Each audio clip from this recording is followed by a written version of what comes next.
Hello and welcome to The Gist. I'm your host, Chris Vetrano, here every week to break down all the things that are happening in pop culture and interviewing the people that make it pop. And this week, we have a huge episode.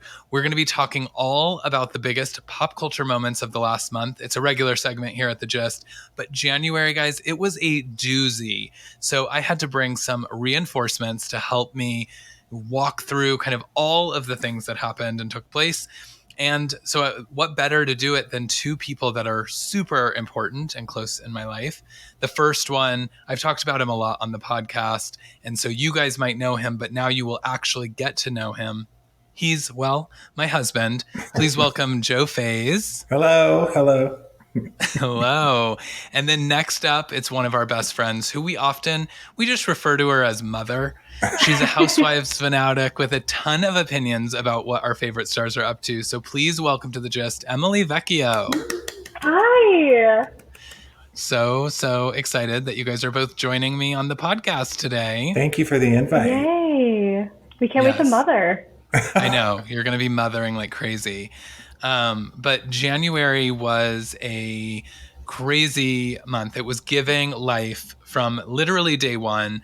We've talked about it a lot on the podcast, so we won't do it a lot here today.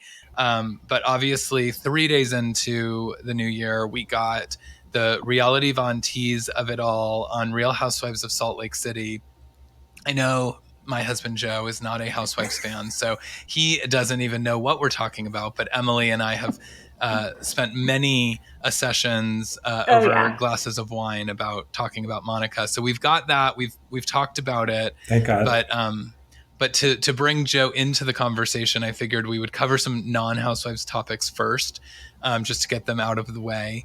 And one of the things that I feel like is on everybody's lips and minds as we came into this new year was the movie Saltburn. I know, Joe, you and I saw it, but I want to get your guys' takes. Emily, why don't you kick us off? Like, what was your thoughts when you first saw it and kind of all of the hype that is Saltburn? Okay. The last 2 minutes of the movie, I think, is worth all the hype in the world. Joe and I are big scary movie fans, so I think we've seen things that are way more fucked up than Saltburn. But the last 2 minutes just shook me to my core. Joe, what do you think? I agree. I think there were like so many unbelievably uncomfortable moments that just brought me joy. And it was creepy and interesting and fascinating. And Rosamund Pike was everything. Oh, talk about mother. I mean, mother. She did. She was mothering. Like she was so disassociated, but still so likable, like in a way. I don't know. Yeah. She played a fantastic character. I mean, it was chilling, like watching her reactions to some of the things. I won't like spoil the movie if folks haven't seen it all the way through. I know that everyone has heard about it at this point, because not only is the movie sort of getting all this buzz, and obviously the grave scene and the ending, like a few minutes, as Emily talked about, and then there's the bathtub scene that's really getting a lot of attention. Jacob Elordi is the, hot thing coming from the movie. And now, like, my timeline online is full of Jacob Elordi's Bathwater scented candles and Jacob Elordi's Bathwater cocktail recipe, which I don't know. I think it has eggnog in it, but I think that's like all we really need to think about with that. All right. Well, you can enjoy that one. Yeah, pass. Although I do love eggnog, so yes, I don't want all the eggnog fanatics to come for me. But it's wild how many of those scenes there were. There are at least 4 or 5 scenes where you could be like the graveyard scene, the bathtub scene, the backyard scene. Like it was wild. I want to watch it again. Yeah. I feel like I have to watch it a second time. Well, we have to watch it together now. Yeah, it'll be my 3rd time seeing it, but I'm for it. It was such a good movie. It was like it ended and it was like, was that good? But then it was like, it was kind of great, but also like just wow. And I get why everyone's talking about it. Yeah. What are your thoughts on Jacob Elordi just in general? Because he just hosted SNL this couple of weeks ago, and he's been in a lot of other films. Obviously, from Euphoria is what people know him most for.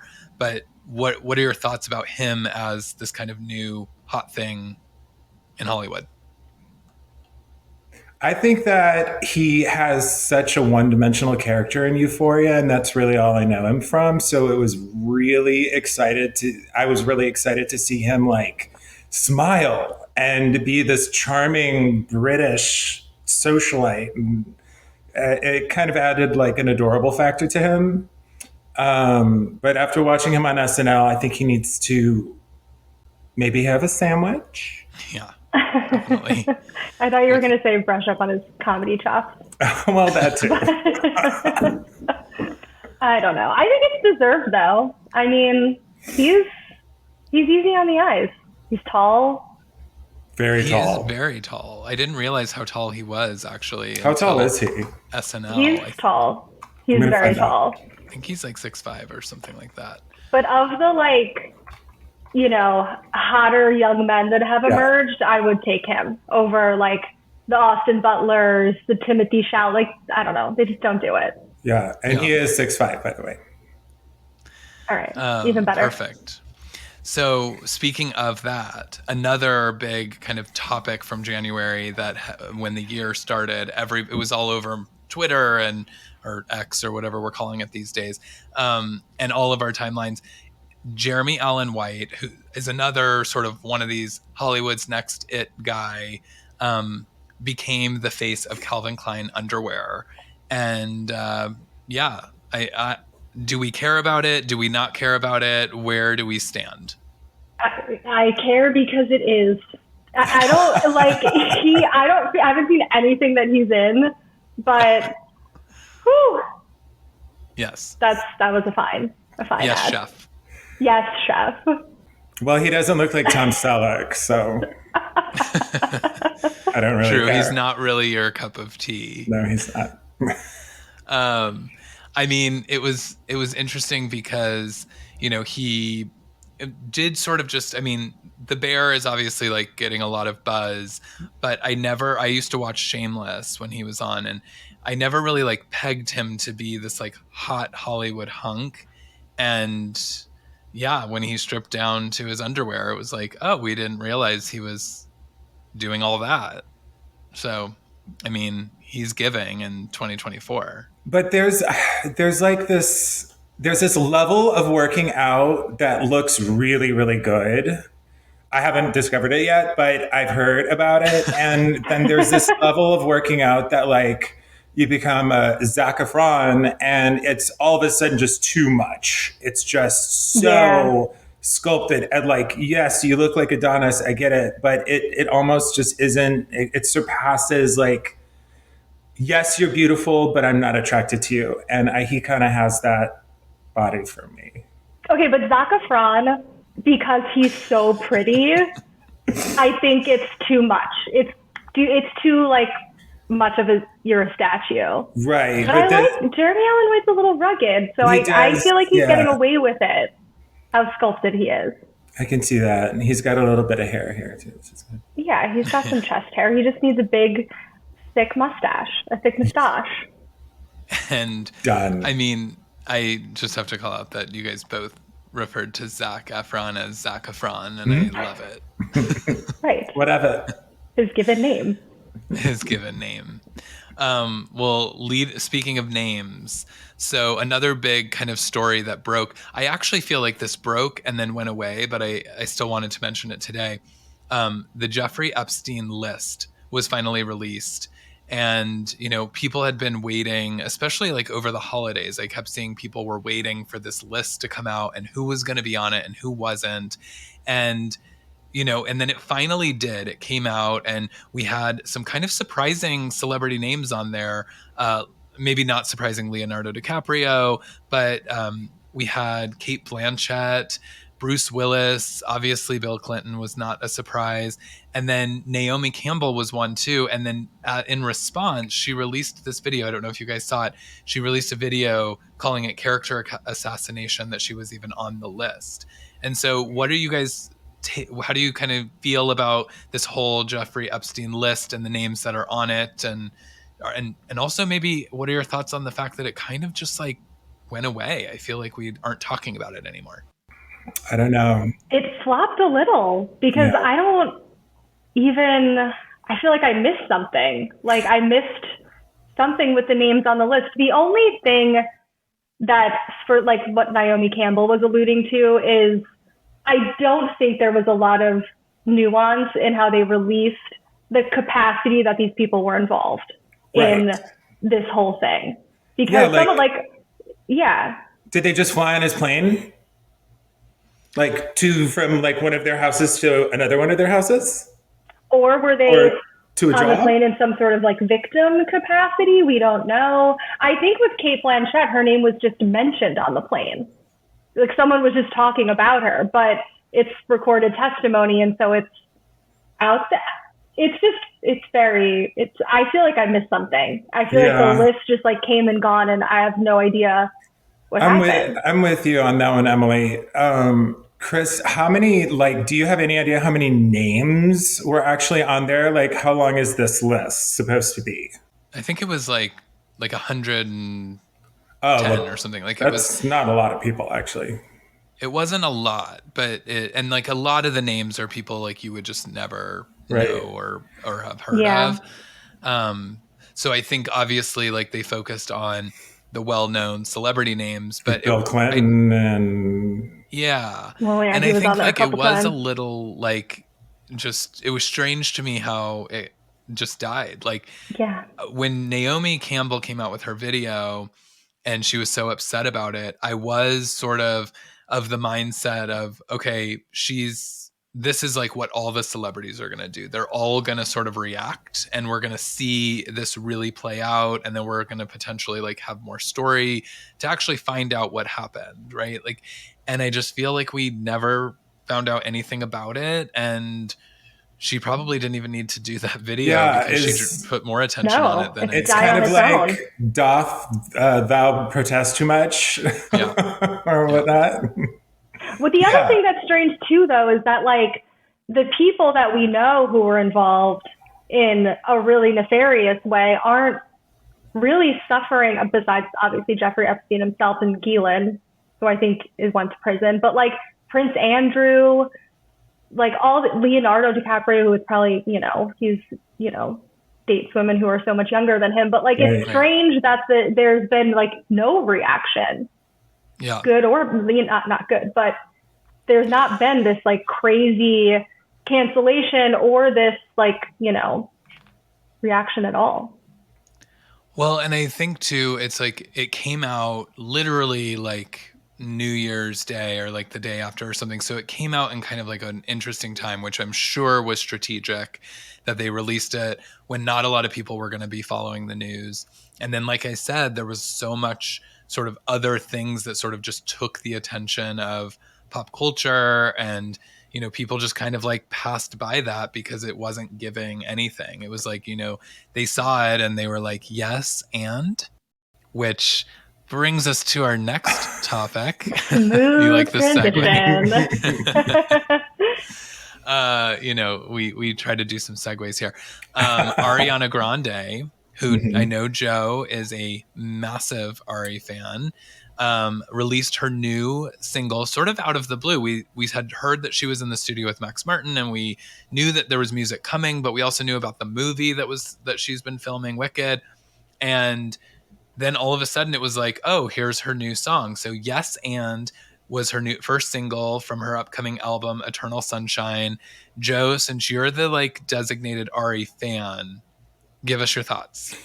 All right. Obviously produced by Max Martin, the whole project, solid gold, platinum. The fact that immediately when the song starts, it reminds you of Vogue.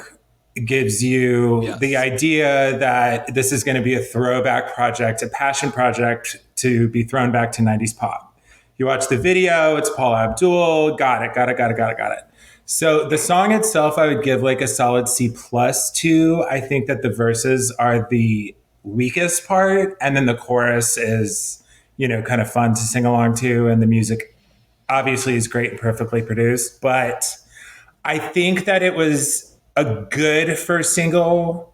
There are going to be so many more good songs on the album, so many better songs on the album. I'm a bit taken back, and I'm your husband, so we've talked about this before. I'm taken back that you're saying C plus because I thought that you were liking it. I wonder if I love the message, but I just I wonder if the rating or the grade rather is because of its likeness to Vogue, and it's clearly no Vogue. Yeah, it's clearly no Vogue. I just think that like it's she doesn't sing like she did on My Everything, and it's just there's just when you think it's going to get amazing, it's a little watered down.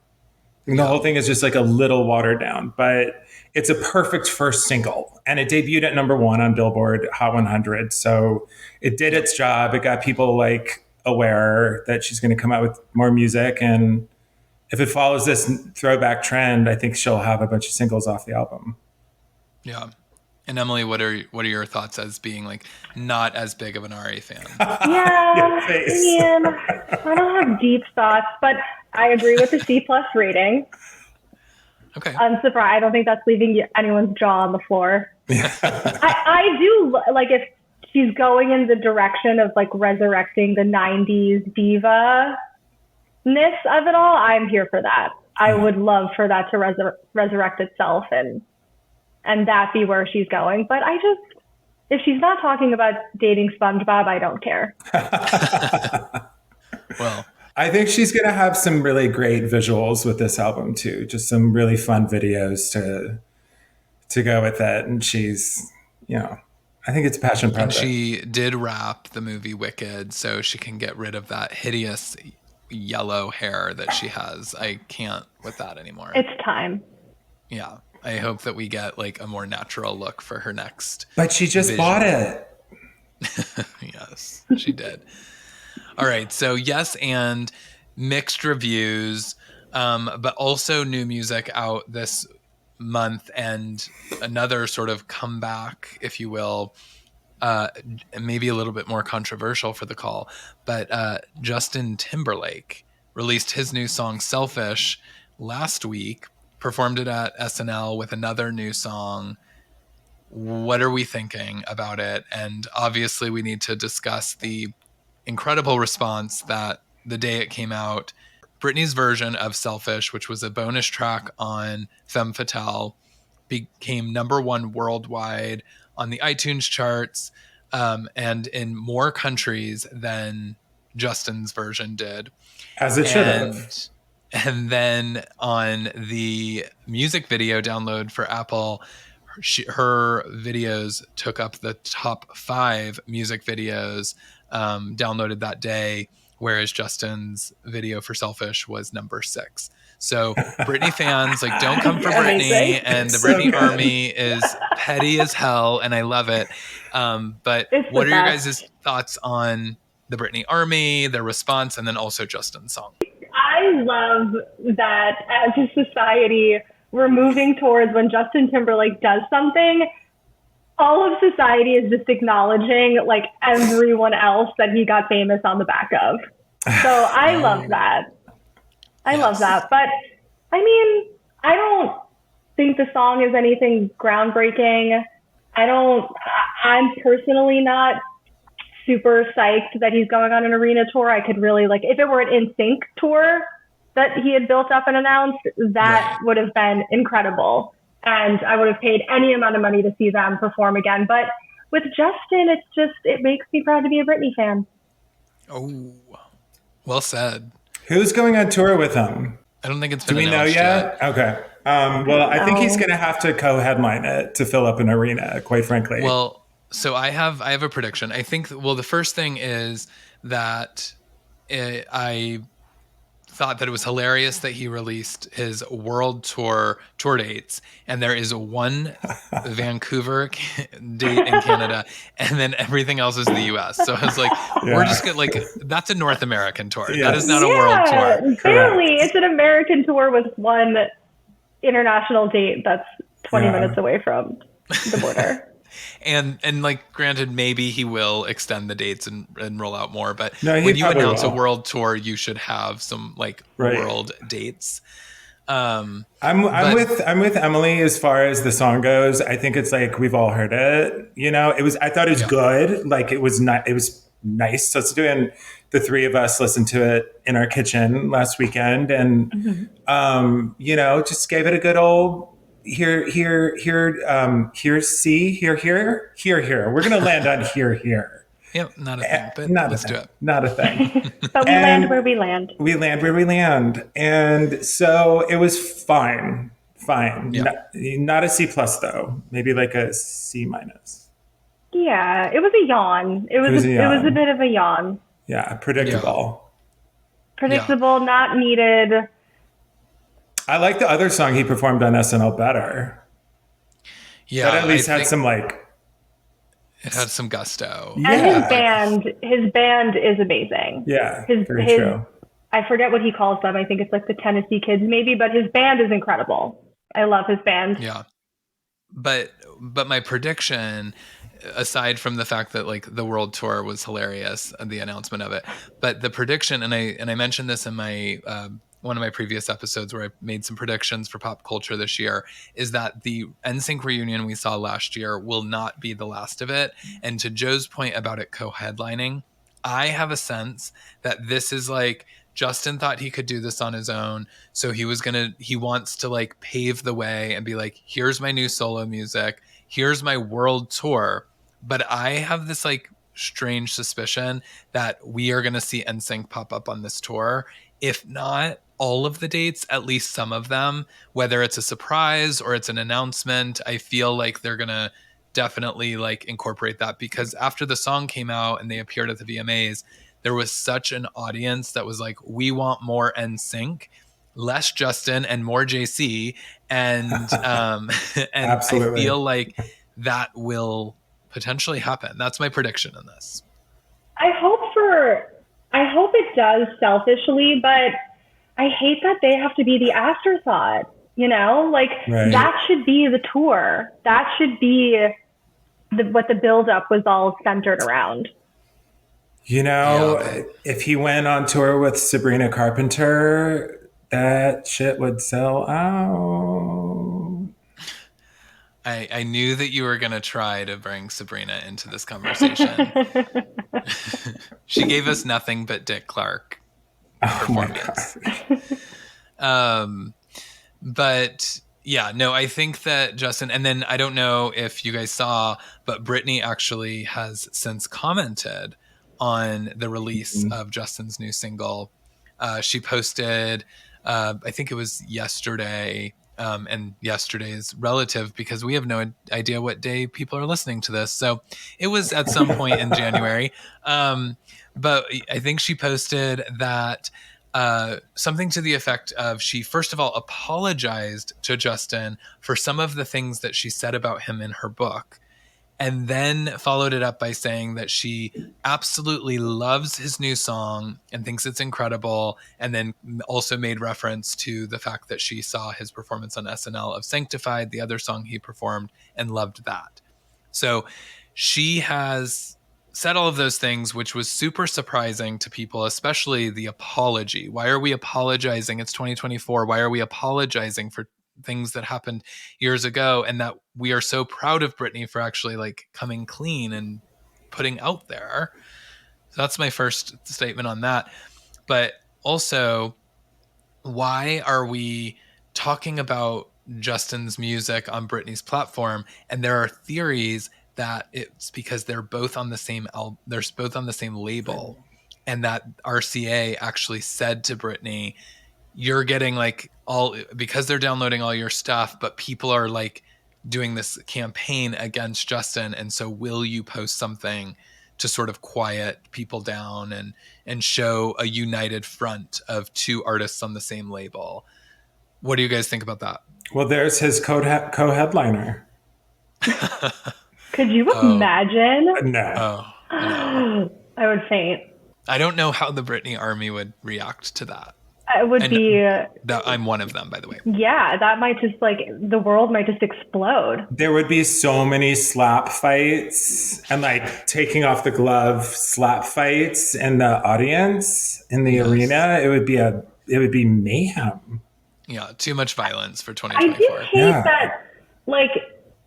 I hate that she apologized for things in the book. She might not even have written that though. Maybe. I like to believe that she has access to her social media, but same, yeah. Who knows? It's sad. Right. But she didn't even say anything really that disparaging in the book. Maybe because of who he is, it's not viewed in a flattering light, but that's because of who he is and the things that he did. But I thought she was pretty kind the way she spoke about their relationship, despite all of the really crazy things that he did and the way that he treated her. I mean, she has since deleted the post with the apology and the love for the song. So I think it only fanned the theories further that she was asked to post that or potentially didn't actually post it herself. And then when she went on, she removed it. So I guess we'll probably never know about that. But I do think that if anything, the book does touch on the fact that she still has a lot of love for Justin and potentially, being one of her first loves, if not her very first love. Maybe she had a moment of weakness and feeling bad that, people are saying that, his career is over, and people are also talking about maybe his marriage being over soon. And maybe she had a moment of let me go on here and apologize for the things I did. But hopefully she realized that she didn't need to apologize because he's yet to. Yeah, exactly. Facts.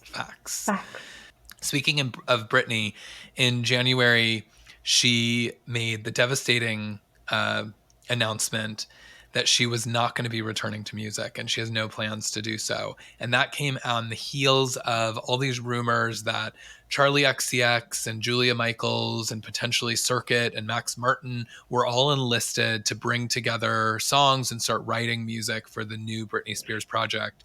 And from what I'm understanding is that this potentially came from her management camp, Cade, who wanted to put together, and the label, obviously the label's been chomping at the bit for another Britney album, especially on the heels of how well the book did. And so they've been saying maybe they would do an unreleased songs album so that they can just get something out. Well, don't they only have one left in their contract? I think so, but I think they want to do it big. And so I think, it makes sense. If you're going to do it, let Britney create and do what she loves doing best, which is putting her own touch on her music. And so I think that their plan was, let's get a bunch of songs that we can, bring to her and let her decide, are these songs for the album? Does this inspire you to get back into music? But I think it took off because somebody shared it with the media that all these people were being enlisted. And I think that spooked her. And she was like, why are people making decisions for me that I haven't made for myself? And so then she made this announcement that she would not be returning to music and that none of that is real. So if I may offer my opinion, I just think that... Please, that's why you're here. Mental health is so fucking important in this situation. And the fact that there's been, I don't know Britney Spears. I wish I did. I wish we could cuddle, but I don't know her. And I have just the feeling that, there isn't balance in her life, and there's not the right medicine and not the right doctors and not the right people. Now, she doesn't need to be every step and move that she makes be monitored, because that's what you said spooks her. And, she's been controlled for so long and she wants to be free. But I think that with balance and with the right therapy will come this sort of sense of peace and a sense of her remembering her old self. And she'll probably, I mean, she's a performer. She's a singer and she's a dancer and she's a performer. So she will probably end up going back to this career at some point. But right now is just probably not the time because she's got bigger fish to fry. I mean, she's got to get better. Yeah, agreed. Amen. Amen. Couldn't have said it better myself. But she's given us so much. She's just given her whole life. And the latter half was against her will.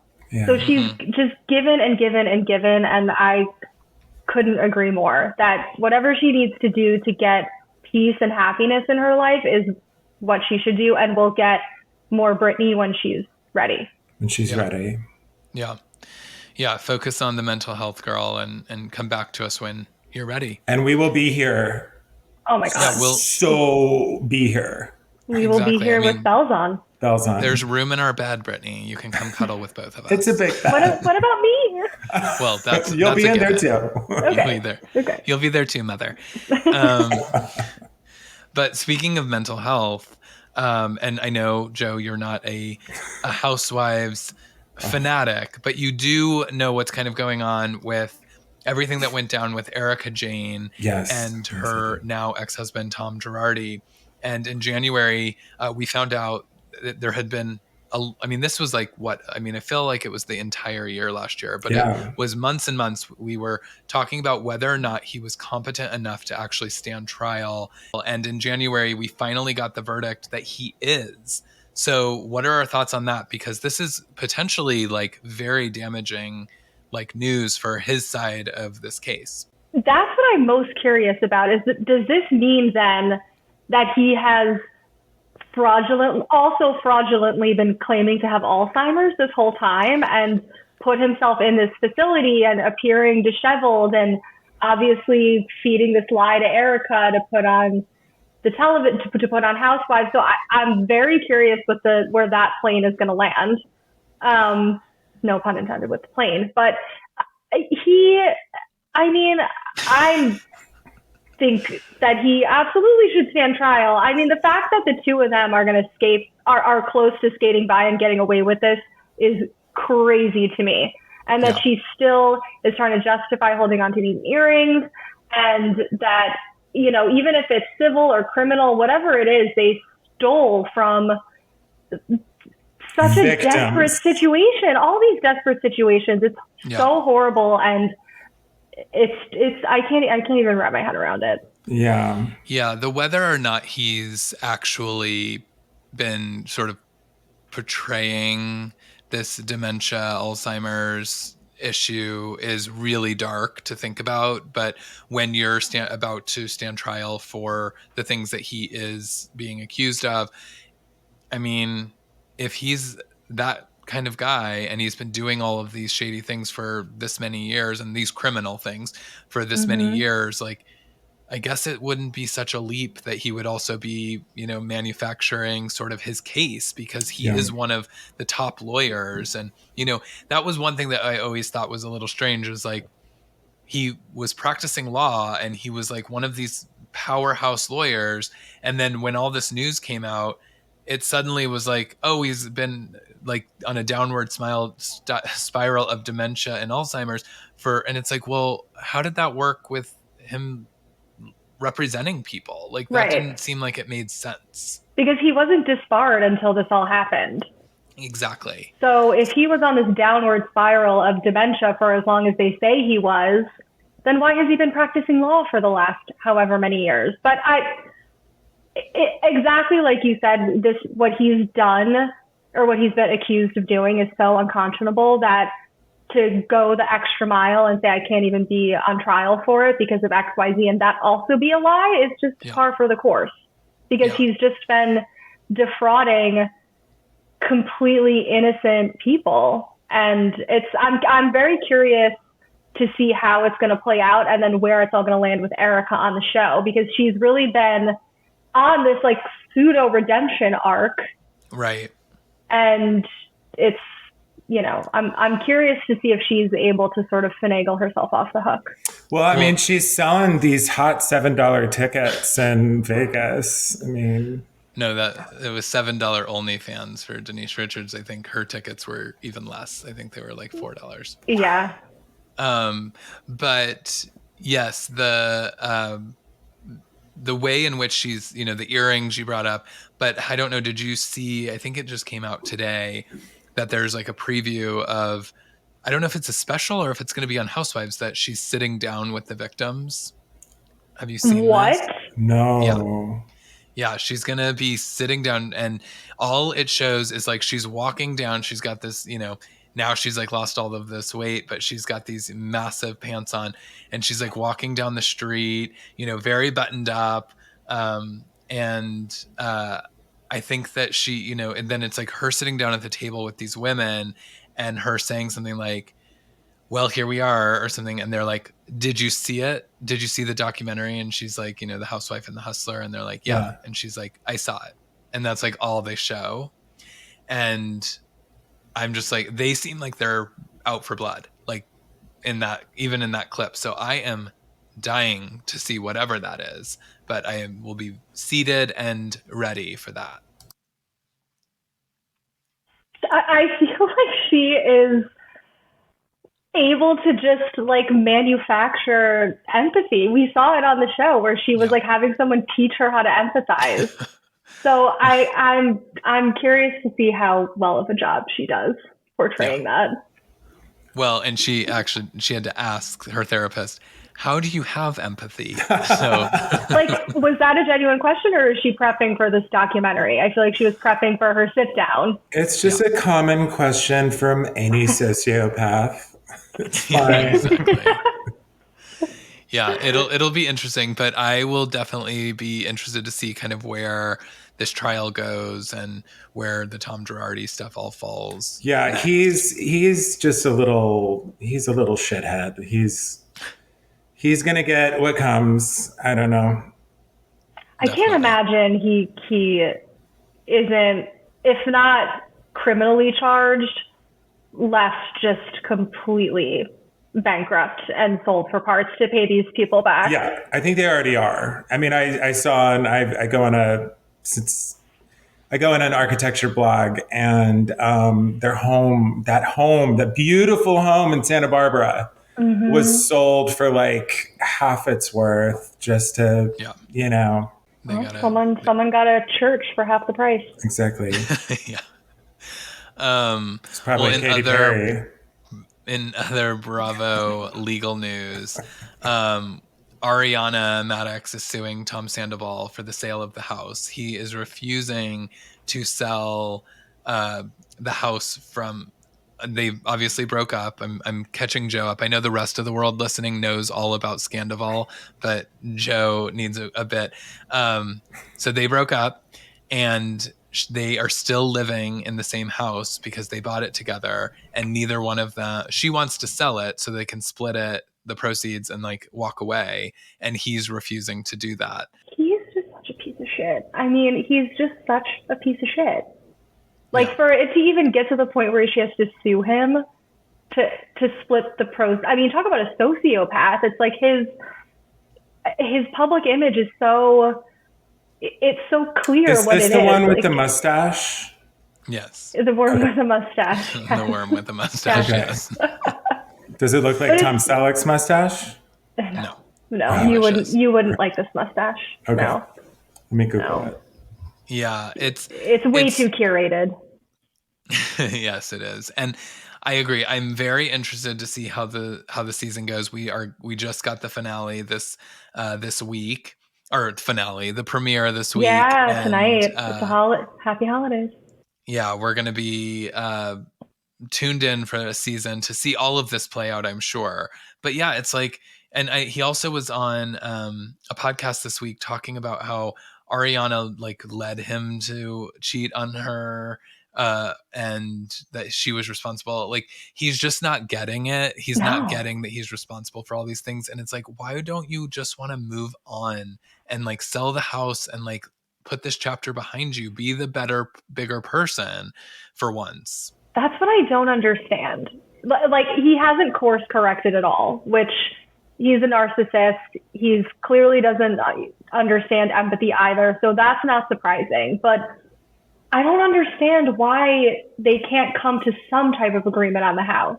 Because if you're in Tom's shoes, like, I get why she wants it resolved ASAP, but doesn't want to have to take any type of financial hit on the situation, because she shouldn't. But you only have two options. You either sell it and you split the proceeds, or you buy her out. That's it. They can't coexist in a house forever. So I just don't understand it. I would love to, like, have someone dissect that psychology. What is this house? I mean, it's not like anything great, but it's, you know, for them being bartenders who then became reality stars. And well, I just Googled it, and it shows a picture of a mattress on the floor with an orange down comforter.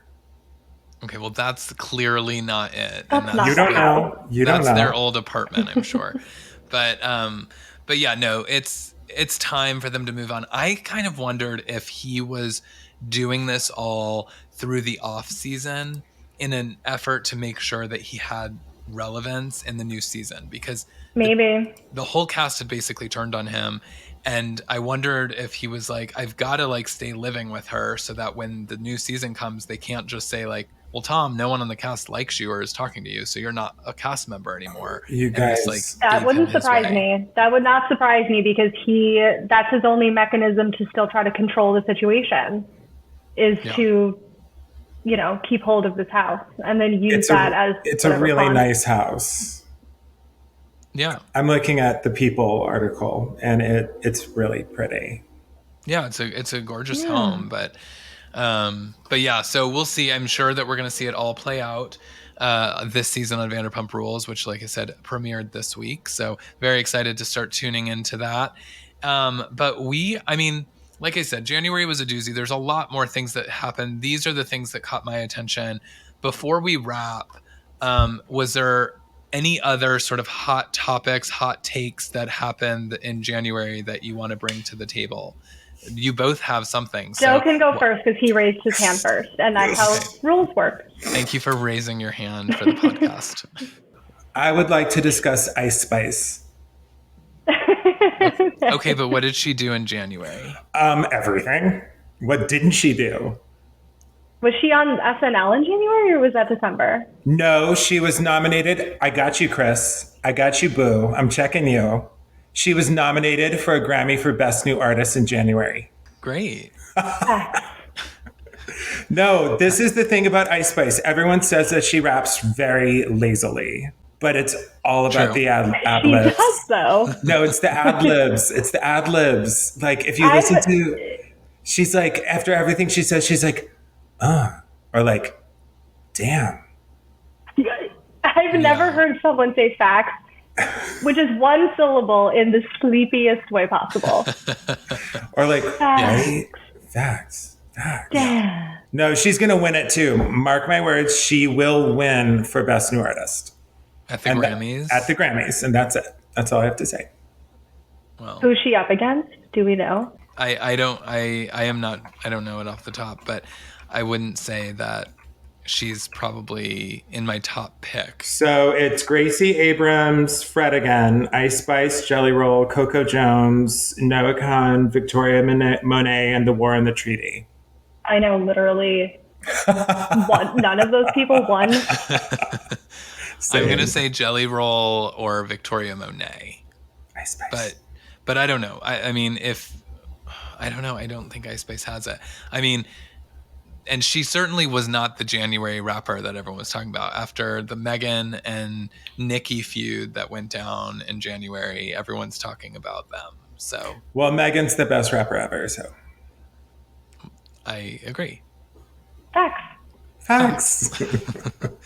What is your hot topic of January? I raised my hand for something that I just found out today that I'm very excited about and a little sad about, but Celine Dion is releasing a documentary about what she's been going through the last couple of years. So not to, end this on a sad note and bring the mood down, but I am very excited, not in a dark way, but to really just get eyes on my girl Yeah, celebrate her. Yeah. and Well, celebrate and her and just like really see what she's been going through because I love her and I need her to be okay. I mean, and for the listeners, you know, Emily is probably the biggest Celine Dion fan. She's seen Titanic on Broadway like multiple times. She every time that we're in the kitchen having a kitchen concert on a Saturday night after too many drinks, Celine Dion in rotation just sends Emily to her happy place. So this is huge news for you, and I'm thrilled. I think that as we figure out when this thing is coming out, right around there, I think we do one of our diva deep dives episodes, and we do it on Celine Dion. And Emily, you're Yes. gonna have to come back for that. Oh, that would be such an honor. Yes. Awesome. Well, I love it. I love you both. Thank you guys for doing the gist and being here to talk all things pop culture from January. It's been such a pleasure to have these conversations with you. We have them all the time, but it's nice to just sometimes do them in a more formal setting. You know what I mean? Yeah, Thanks, share with the babe. class. I Yeah. love you both. I love you Love guys. you. And so much love here. And we love all of you. Thank you guys for listening. Don't forget to rate and subscribe. You can follow me at CM Vetrano. If you follow me, you will be able to easily find Joe and Emily as well because they are the majority of my content. So just tune in there because we've got more to say. And this episode comes out in February 1st. So we are officially ending our January pop culture moments, but we are ringing in February with another big moment, which is my husband's birthday over the weekends. And we're going to be celebrating, and I'm very excited to be celebrating with him. So happy early birthday to my husband, Joe. Thank you. It's Lisa Frank themed. Yes, it is. We're working on getting all of our outfits together, and it's going to be fun. So again, follow us on socials for all of that content. But until next week, it's Chris Vetrano with two of my very favorite people. Thanks so much for tuning in.